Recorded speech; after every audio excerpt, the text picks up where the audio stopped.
Steve. Yes. So, congratulations on the movie. Thank you. Yes, El Ganzo. I read the plot. I haven't screened the film yet. It's very. I guess some say like, okay, how does this relationship work? A gay man and a straight woman, and so yeah. I mean, for general audiences, they might think that way, right?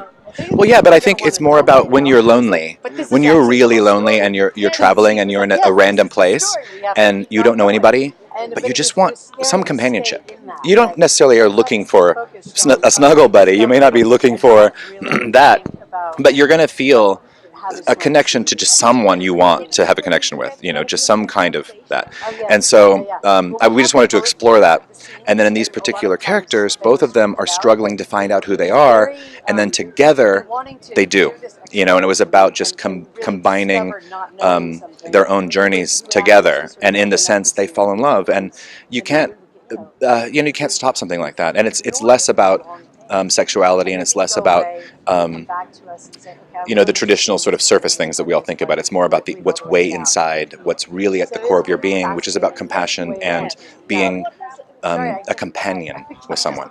So you really shot this in Mexico, right? Yes, we shot it in Los Cabos. Any challenges about the location? It was very hot, but other than that, no, it was beautiful. It was stunning. It was a dream. It was a total dream. Why is Anselm and Susan perfect for these roles? Well, I think it was interesting because we were all coming from the similar place in our lives. Sort of what is our identity and what is the truth of love and sexuality. And together we sort of were able to work this out in a creative way. And they were just the best ones to do it. I couldn't imagine having it done any other way. Well, Steve, congratulations and enjoy the night, okay? This is ramascreen.com with Susan Traylor. How you doing? Hello, nice to meet you. Yes. So congratulations on El Ganzo. So your character, Lizzie, right? In what way do you see maybe yourself in this character? How do you, when you come across the script the first time?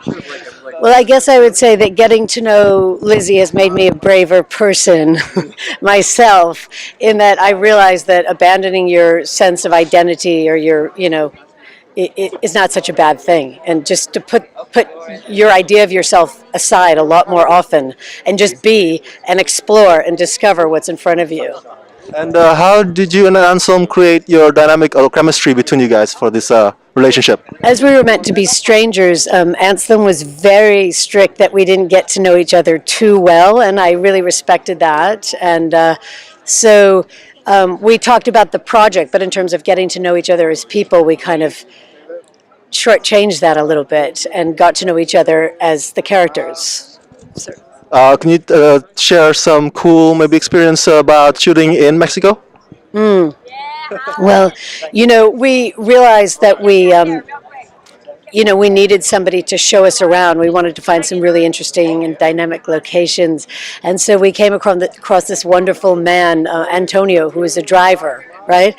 And after the first day of meeting him, I wanted some special dairy products that were rare. So he said he could take me to his family's farm.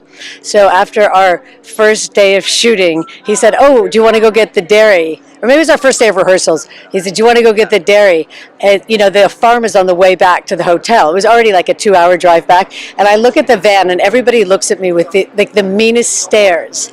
And I suddenly thought, wow, this beautiful man is inviting us to come to his family's farm, right? So I said, "You guys, I'm really sorry, but I can promise you this is going to be a great experience. I don't know what it's going to be, but it'll be great." And we went to the farm, and it became such a magical thing that it actually became a part of the story of El Ganzo. Nice. Last question. So what do you hope this film to convey to audiences who might see like, wow, a gay man and a straight woman, can that work? Well, I think in friendship there is love, and in love there is friendship. And I think it's really nice for people not to, be, without getting too loosey-goosey, but, to open up to people, strangers, people you wouldn't know otherwise, to open up to, not to have to decide, are you lovers or your friends? That like a lot of people I think go, "Oh, that's gonna be my lover, that's gonna be my wife, that's gonna be my boyfriend." Well, what about like what's just our relationship also? Because in any relationship you've got a lot of roles, so why just make it about that and cut yourself off from an experience without deciding what you're doing? All right. Thank you so much, Susan.